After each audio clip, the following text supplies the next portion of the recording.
आप में से कितने लोग हैं जो ऐसा सोचते हैं कि हमारा देश भारत सबसे अच्छे और अनुशासित देशों में से एक है।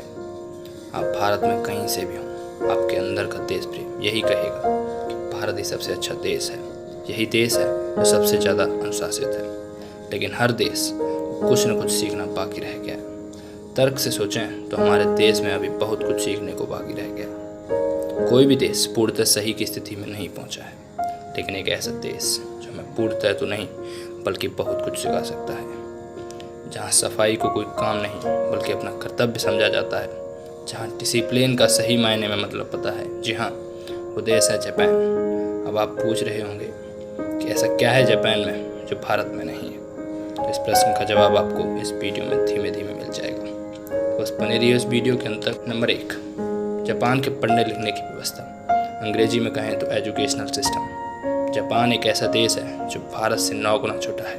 अतः भारत से लिटरेसी रैंकिंग में 117 रैंक ऊपर है। जापान ने तो यूनाइटेड किंगडम को भी पीछे छोड़ दिया लिटरेसी रैंकिंग में। ऐसा क्या है इस देश में, इस देश के एजुकेशनल सिस्टम में? ऐसा इसलिए है क्योंकि जापान में बच्चों को पढ़ाई से पहले 3 साल तक सिर्फ शिष्टाचार सिखाया जाता है। पढ़ाई के पहले 3 साल कोई एग्ज़ाम नहीं होते, बल्कि इन 3 सालों में बच्चों को शिष्टाचार और अनुशासन का महत्व समझाया जाता है। जापान के स्कूल में अटेंडेंस 99% होती है। जी हाँ, आप इस बात को जानकर हैरान रह जाएंगे। वहाँ की अटेंडेंस 99% होती है। अपने स्कूल्स और कॉलेजेस में आपने कितना बंक मारा है, नीचे कमेंट में ज़रूर बताना। नंबर 2, जापान के सफाई कर्मचारी सुबह में बड़े धर्म संकट में आते हैं। क्या साफ करें, क्योंकि वहाँ की सड़कें और गलियाँ इतनी साफ़ होती हैं कि वहाँ की छोटी छोटी दरारों में से गंदगी को छोटे छोटे ब्रशों से ऐसे निकालना पड़ता है जैसे कि फॉरेंसिक एक्सपर्ट हो और किसी कत्ल की जांच कर रहा हो। वहाँ के स्कूल्स में कोई सफाई कर्मचारी नहीं होते। ये कार्य उन बच्चों को अनिवार्य है। अगर हमारे भारत में ऐसा हो जाए तो बच्चे अपने माँ बाप के स्कूल लेकर चले आएंगे और कुछ उद्दंड तो स्कूल को ही जला कर राख कर देंगे। खैर, आगे बढ़ते हैं। नंबर 3, हमारे यहाँ कुछ लोग बेघर होते हैं जो छोटी छोटी झुग्गियाँ बनाकर रहते हैं, लेकिन यहाँ बेघर लोगों की संख्या लगभग 0 है। जी हाँ, आप इस बात से चौंक उठेंगे कि जापान में जहाँ 12 करोड़ लोग रहते हैं, वहाँ बेघर लोगों की संख्या मात्र 0.004% है। नंबर 4, जापान में हर साल लगभग 2000 से भी ज़्यादा भूकंप आते हैं और हर 5 मिनट में कहीं न कहीं लोगों को भूकंप का झटका लग ही जाता है। करोड़ों का नुकसान और लाखों की जान चली जाती है हर साल। उसके बावजूद भी वहाँ के लोग दृढ़ता के साथ बने रहते हैं, फिर से अपने पैरों पर खड़े होते हैं। यहाँ के बौद्ध लोगों के अनुसार ज़िंदगी हमेशा चलती रहनी चाहिए, नो मैटर कितना भी प्रॉब्लम आ जाए। ये बात काफ़ी रेस्पेक्टेबल है जो इस देश को इन कठिन परिस्थितियों से गुजरना सिखाती है। इन चीज़ों से भारत को प्रेरणा लेनी चाहिए। नंबर 5, जापान की वो शक्ति जो कई देशों से इसको भिन्न बनाती है। यहाँ स्टूडेंट्स कॉलेज से निकलने के बाद लीडरशिप गुणों के साथ दुनिया के सामने आते हैं, क्योंकि शिष्टाचार बचपन से इन्हें सिखाया जाता है। नंबर 6, जापान के लोग अपने सामने वाले व्यक्ति से पूरे शिष्टाचार और आदर से बात करते हैं। ये भी सीखने लायक बात है। वहाँ ट्रेन्स में फ़ोन पर बात करने पर फाइन भरना पड़ता है, और हमारे यहाँ तो बाजू वाला इतनी ज़ोर से बात करेगा कि आपकी पूरी फैमिली को डिस्टर्ब कर देगा। खैर छोड़ो, आगे बढ़ते हैं। नंबर 7, जापान के लोगों के अंदर ईमानदारी तो इतनी होती है कि अगर रोड पर किसी का पर्स या पैसे गिरे हैं तो वहाँ हर व्यक्ति उसे पुलिस स्टेशन में जमा कराता है। नंबर 8, समय की समझ। जापान में एक मुहावरा है, जापान में समय की कदर हर व्यक्ति करता है।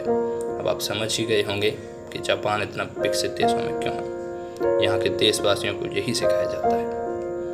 नंबर 9, जापान जैसे देशों में पॉल्यूशन तो कॉमन है, लेकिन वहाँ के हर आदमी को प्रदूषण रोकने का महत्व पता है।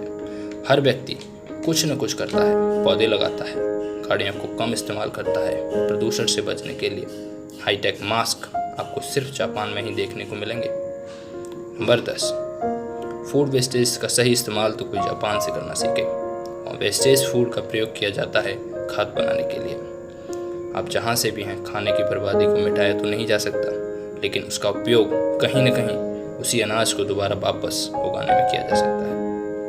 नंबर 11, अगर आप किसी अनजान जापानीज़ के घर में घुस जाएं तो आपको वहाँ गिने चुने फर्नीचर और कम सजावट के सामान मिलेंगे, क्योंकि वहाँ हर कोई सरलता को ही सौंदर्य मानता है और वहाँ हर कोई जानता है कि मटेरियलिस्टिक चीज़ अस्थायी होती है और उनसे सुख नहीं मिलता। इनसे एक फ़ायदा ये भी है कि जब भूकंप और सुनामी आती है तो इन सब चीज़ों से बचा जा सकता है।